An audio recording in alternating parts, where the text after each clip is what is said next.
Strong women bringing change guarantee. Women lead, women lead. Welcome to Women Lead, a production of the Women of Color Empowerment Institute.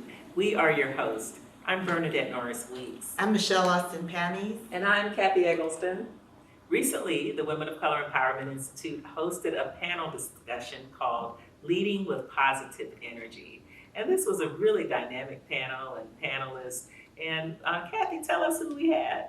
Well, this panel was facilitated by Arati Ramappa and had three of the most dynamic women leaders in our region: Mary Adams, Sabrina Clark, and the legendary Bertha Henry.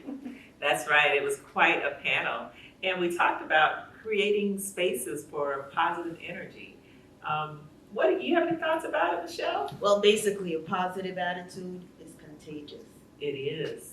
Who doesn't like a positive person, whether it's in the workplace, professionally, or just simply socially? When that positive person walks in the room, everybody lights up, right? Correct. And so we talked about it in the context of leadership. So when you're looking at leadership, there are different types of leadership. There's inspirational leadership or autocratic leadership. And one of the most admired styles in leadership is that inspirational leadership. So you have to be liked in order to be an inspirational leader and inspire others. Positive people with positive attitude, all well liked. So it's a setup for inspirational leadership. Yeah, and one thing I loved that these women did was say, obviously positive leadership is what we all strive for, but they've dealt with real world situations in large municipalities, Fortune 500 companies. How do you remain positive but still authentic in those situations? They had a lot of good tips for us. And one of the things that I'm always cognizant of is, as women of color, how we're seen when we show up too happy.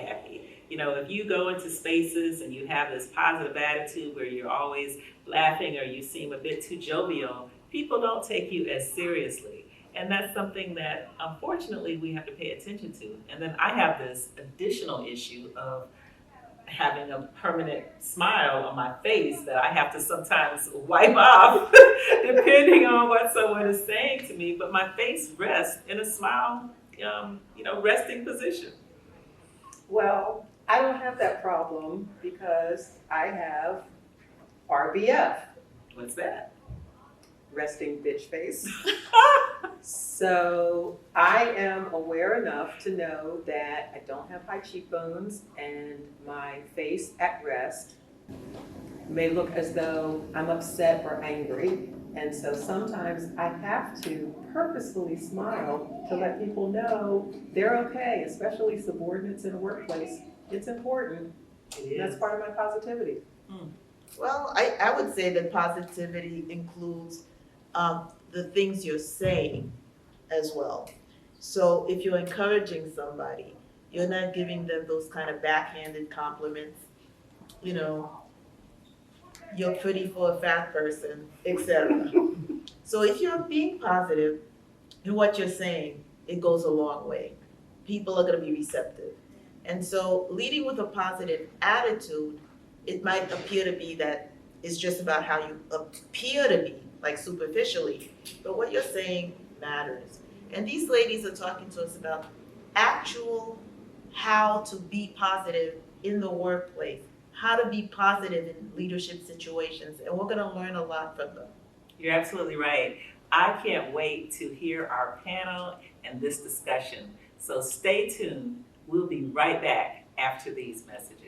At the Women of Color Empowerment Institute, our mission is to enhance and expand leadership by women of color. We do this in a variety of different ways, including but not limited to providing mentorship opportunities for young professionals where we assist in helping to create paths to leadership.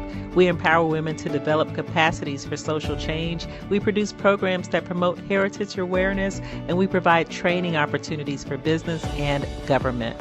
Our institute holds seminars focused on professional success techniques, and we host many other events such as our popular Advocates for Change and Leaders Connect. The Women of Color Empowerment Institute publishes a magazine called Women Lead. Our signature event is the Women of Color Empowerment Conference, a yearly conference where hundreds of leaders gather from all across the United States and beyond. To learn more about membership and how you can support our programs or be a sponsor of the Women Lead TV, visit us at nationalwomenofcolor.com. Again, that's nationalwomenofcolor.com.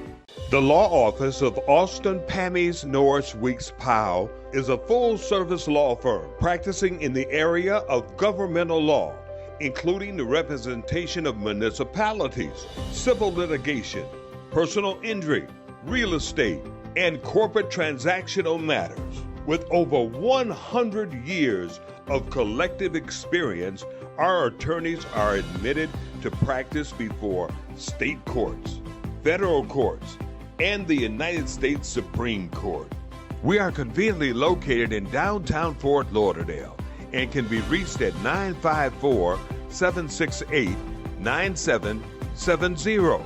Or for more information about the law firm of Austin Pammies Norris Weeks Powell, visit our website at apnwlaw.com. That's apnwlaw.com. What does positive leadership mean to you? For me, it means whenever you get up and you move out, you're on.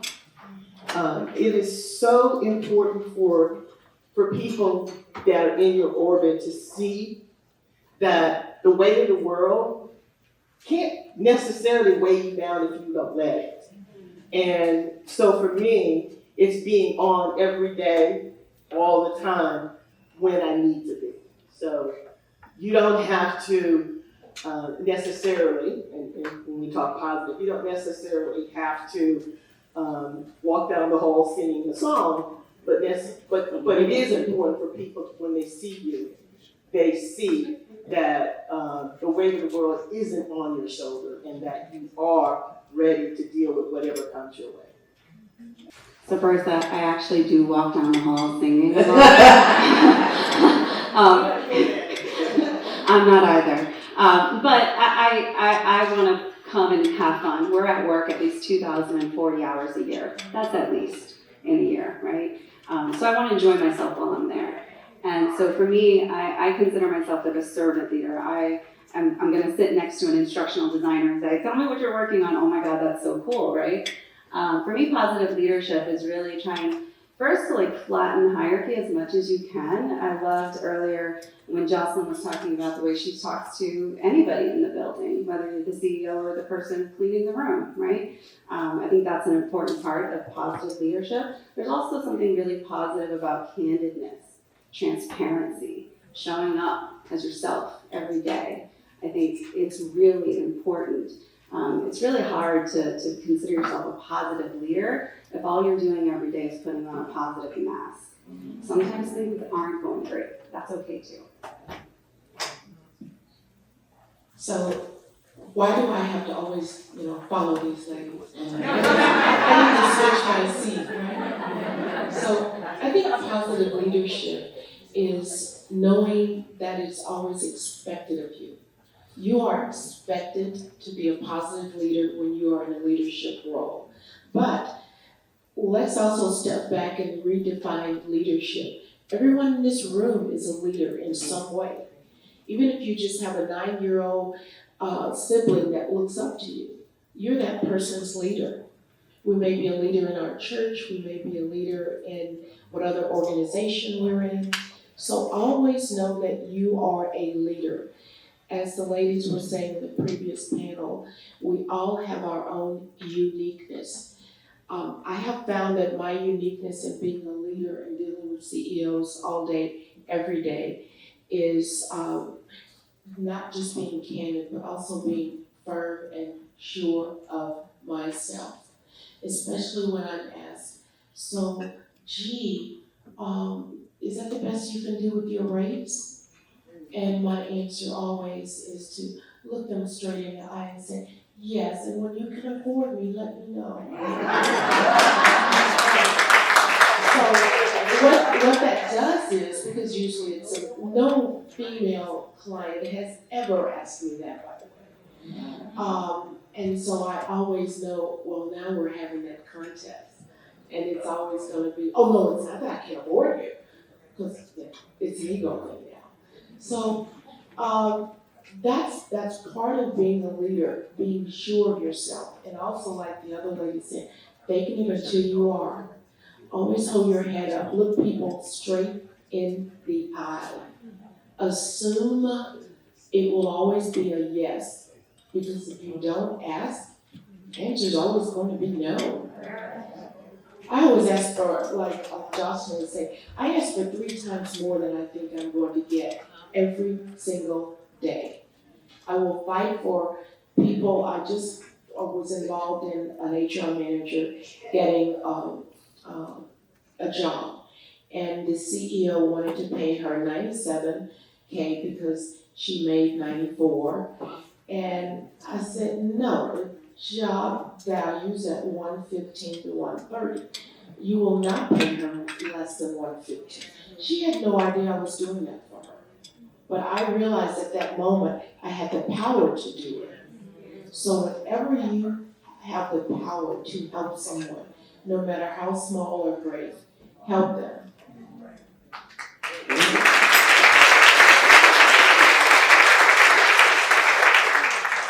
What I love about these answers is that they're real, right? It's not what you usually hear about positive leadership. It is that, let's not look at the problems, let's not be negative. But as you hear, there's a lot more to positive leadership than just being in a good mood. So I want to talk about, how does authenticity affect positive leadership? And Sabrina, since you brought it up, can you expand on that a little bit? Sure.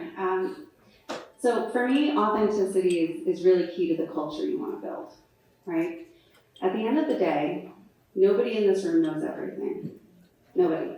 I don't care how seasoned we are. I don't care how young we are in our career. We all continue to have something to learn and something that we can do better. And I think showing up that way gives the psychological safety to the people around you to say, I don't have to know all the answers. I don't have to be the knower of all things. I can just be me, and I bring value in being me. And so for me, it's a critical component in building a truly inclusive culture. People don't feel like they're included if they have to be someone else to be at the table. So we're going to move on a little bit because we talk about positive leadership. But how do you stay positive when you have conflict with someone at work? With another colleague, your boss, your employee? Maybe you want to start? Since we have been going around. I'll start. So, in having the gem of the talent of negotiating, I'm also very persuasive. So what I've also learned is to be an active listener, to listen to the other person's negative or conflicting information. Find out what they're saying that you can either rephrase or rebrand. I'm just so good at convincing people that that's their idea. When actually that was my idea in the beginning. But I rebranded what they wanted and used what I wanted to be the outcome. But if I'm busy listening to what I'm going to say next, that will never work.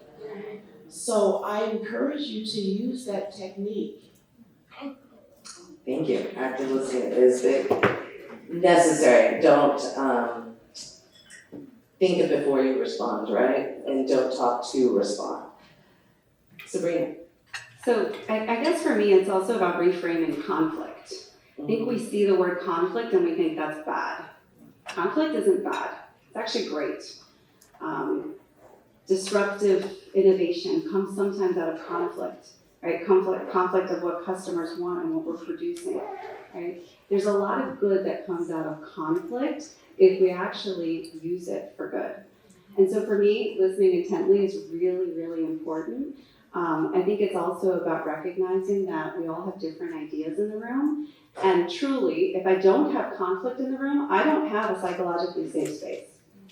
because there's no one here who thinks exactly like someone else. So if we're not disagreeing, then likely we don't feel safe enough to speak up.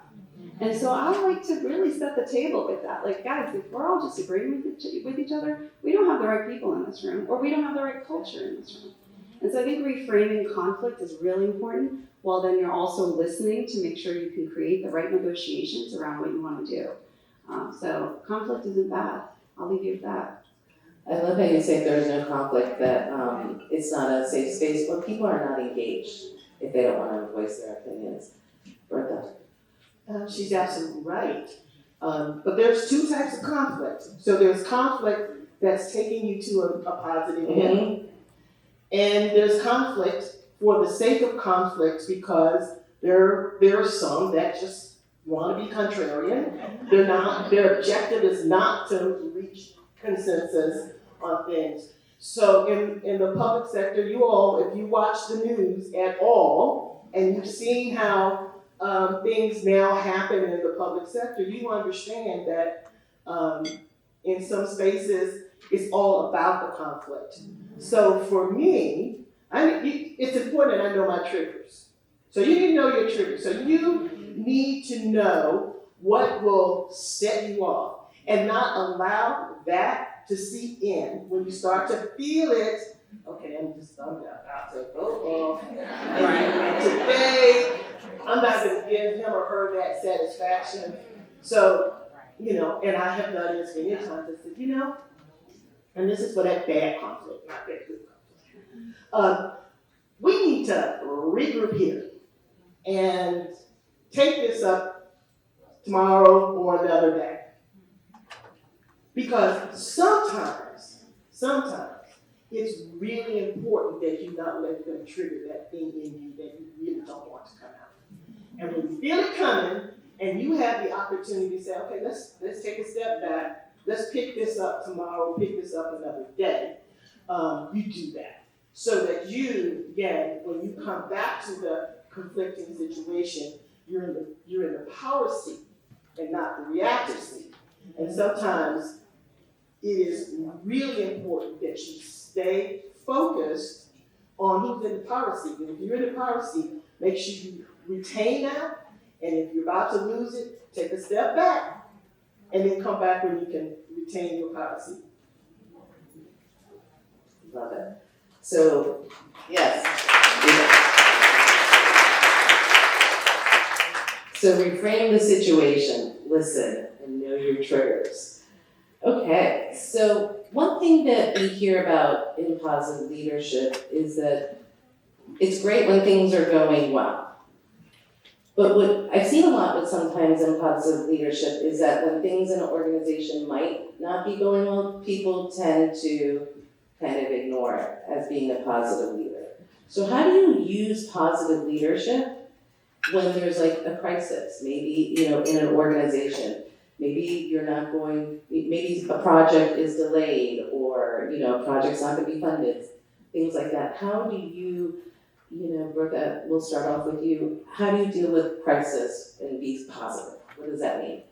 So it's really important that you know in your mind that you can thrive in crisis. And for me, it's happening all the time, so I know that I thrive. So when things are hot, I'm on. It's okay. So I have a team. I work on building a team, and that team has expertise that I don't necessarily have. So there's not a room full of Berthas in my team. So each person in that room knows his or her expertise and how it contributes to the team. And there isn't a problem. And I'm going to tell you, the 15 years that I worked as county administrator, there wasn't a problem that popped our way that we didn't, all of a sudden we became hosts. And we said, okay, we got this. And there's examples and examples and examples of many, but we tackled them and we tackled them as a group. And every time we succeeded, we pat each other on the back and said, what's next? Mm-hmm. So you can see that challenge and you can take it on head on with people around you, positive people, okay? And even if they're not so positive, the rest of you lift them up and like, we got this, and we're gonna take care of it, and we always did, and will always do.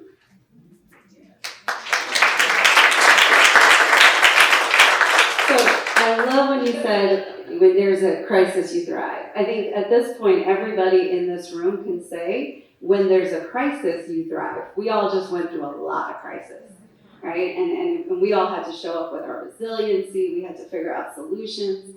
And so I think for me, I always say to myself in my head, seek solutions, not blame. I think that's a hard thing to do. And I think for a lot of our C-suite, that's hard for them to do. I've been asked by the CEO of American Express, whose decision was this? Who do I blame? And I say, all of us then. You gonna get rid of the entire HR department? I don't think so, right? So let's not focus on that. Let's solve it. We had to mobilize 75,000 colleagues to go home. It wasn't easy, right? And so I seek solutions, not blame. And I try to make sure that my team also knows that that's what we're here to do. I also say, like, the idea of identifying the root cause in a crisis is really important. I find a lot of business leaders will try to solve the symptom. It's not on time, make it on time. I want that sooner. I want it for less money. Re-engineer the crap out of that, right? That's not gonna actually make it any better. Let's identify what the root cause of the challenge is. Is it resource challenges? Do I need to bring in an expert to solve an employee relations situation, right? Like, what is the actual challenge at hand? And try to get to the root cause of that. That's what's gonna help actually solve the crisis. I think oftentimes we can get paralyzed by how big it is instead of just starting out by biting small pieces off and trying to actually tackle it.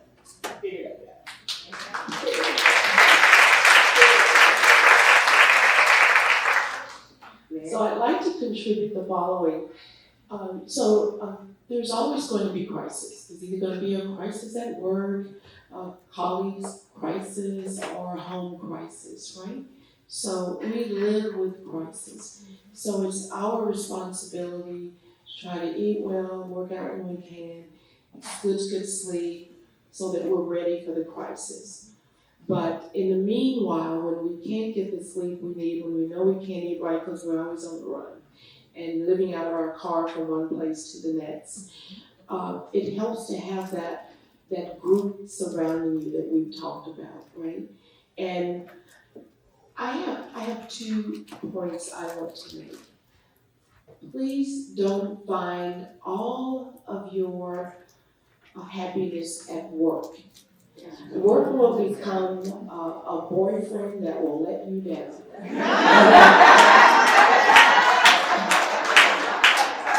Work will break up with you without letting you know. Your job's been eliminated. Well, we didn't talk about that. So please don't get all of your happiness from work. And I also believe in multiple revenue streams. All of these things will offset crisis in your life because it will help build that muscle of the assurance that panel before us. Next time I want to go before those people. And that's going to build that muscle of self-assurance because you're going to always know, yeah, I don't trust this place. So I have another, even though I have my own business, I started being a court expert witness. Oh, well, gee, there you go. Another way to charge twice as much for what you're already doing every day. Move over, old white men. Sorry, I have to say that. But it's like, I looked at the directories, and it's like, everybody's over 60, 70. This is their retirement plan. I can start my retirement plan now. So I get about 1 case a month. So know that crisis will always be there. There's always going to be more work that can get done. The second thing I want to say is focus on what you were hired to do. Stop cleaning up everybody else's mistakes around you. Quit being the go-to to help everybody else get their job done. Focus on what you were hired to do and be excellent in what you're getting paid. So how do we stay positive when those feelings of overwhelm come? Well, that's interesting. I think that when you are surrounded by people who their goal is to where you're lifting each other up, they actually can see when you're looking a little overwhelmed. Somebody come on, are you okay today? Oh, absolutely, I'm okay today. Why did you ask? What's okay? So I really, for me, and it's going to be different for each person. You have your business, but I was in the business of people. I had to serve a lot of people, and the people that I served starts with the employees that I had, over 7,000 of them, and then those 7,000 had to take care of 2 million people. Those 2 million people taken care of. So it's really, I didn't really feel like I had the luxury of being overwhelmed. And so when my team, it was their job to make sure I didn't fall off a cliff. And I made sure they never, that they didn't fall off a cliff. So it was that support. So I worked and built, and it didn't happen by happenstance. So I built an environment that was nurturing for me, and that the people that worked with and for me knew that they could come up and say anything. Girl, what is going on with your head of that? Or whatever it is, that they felt that they could say it and they could know and understand. One of the things people if you talk to employees that have had before, they will always say, we never saw you throw an employee under the bus. So for myself, I approach it a little differently in that and we've talked about this, I'm very vulnerable in front of my people. Like I recently had to grow my organization dramatically. And the first day I pulled the entire organization together. We had an all-call, a staff meeting and town hall type event. And somebody asked me, how are you feeling, Sabrina? This is crazy. And I said, scared as shit. And they were like, what? I was like, I feel imposter syndrome. I feel frightened. There are thousands of you in 23 different countries doing what you do in 9 different languages. I don't even speak all your languages. I'm scared out of my mind. Thank you. I love that we ended on a note of how we talk to ourselves. Everybody just started nodding. Everybody had different, opinions and different ideas about positive leadership throughout these questions, but they all ended on, it's how we talk to ourselves. And with that, thank you. Well, that was an extraordinary panel on leading with positive energy. A lot of takeaways, ladies. Michelle, what did you take away? My takeaway is you bring your positive, authentic self to any environment and you can lead. And it's contagious.